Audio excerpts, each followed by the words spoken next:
Hello, my name is Victoria Walker, and today I'm going to explain to y'all both sides of the voting process. So I'm sure most of you understand the gist of the side where you go in and you actually vote yourself, but I'm sure most of you probably don't understand the side where you actually work it. I never understood it until I worked it personally last summer, but it's it's not as easy as a lot of people want to assume. There's a lot more to it than just filling out paperwork and sending people to a machine. I know voting is not exactly the most exciting thing for people our age, and I mean, unless you're really involved in politics, which most people our age are not, just for fun. But in order to be eligible to vote, you have to be 18, you have to be registered to vote, and you cannot have a felony charge.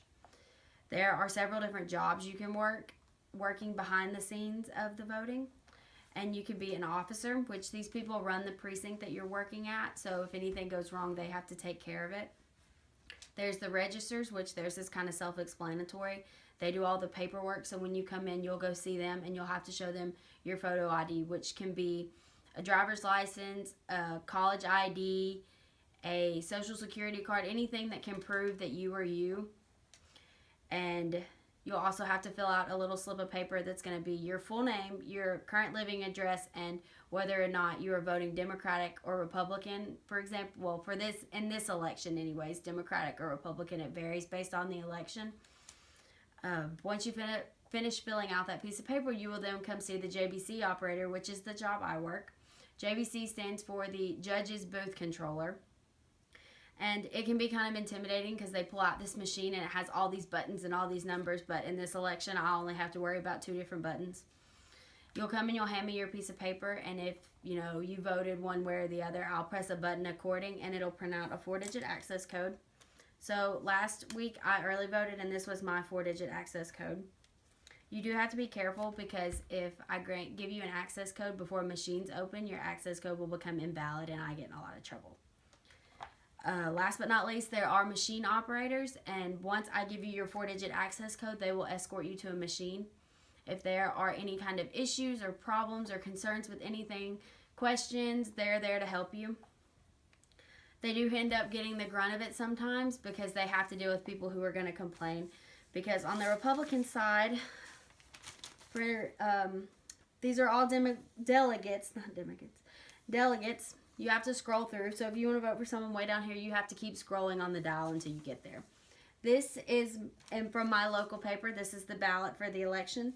Up here in the top, it'll tell you the addresses, and this will tell you what precinct you vote at. And then if for whatever reason you don't get a local paper or you don't read the local paper, you can call your voter's registration office and they will also inform you of your precinct. They do change every so often whenever they rezone people. So just keep up with that. Before you go in to vote, you need to do a couple things.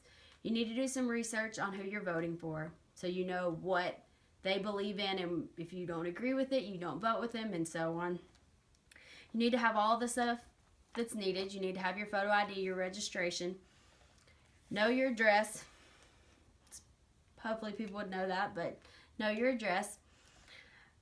When you're done voting, you have to be really careful when you are actually in the machine because they make it very clear, do not press the cast ballot button until you are done. If you press it before you're done, that's it. Your ballot is cast, it's over, you can't redo it, you can't start over, you can't get a new access code. So you have to be really careful about that. When you finally do press the cast ballot button, a little American flag is going to show up on the screen and it's going to tell you thank you for voting. And then after that, you get your I voted sticker.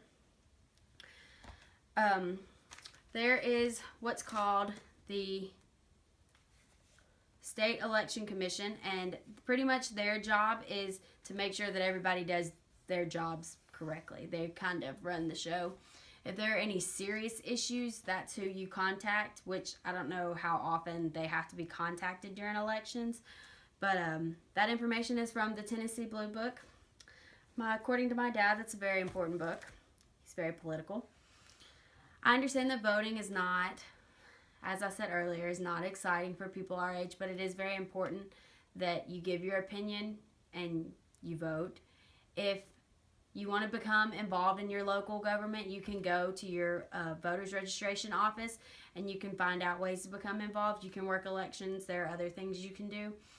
But just make sure you get involved, make sure you vote, and that's all. Thank you.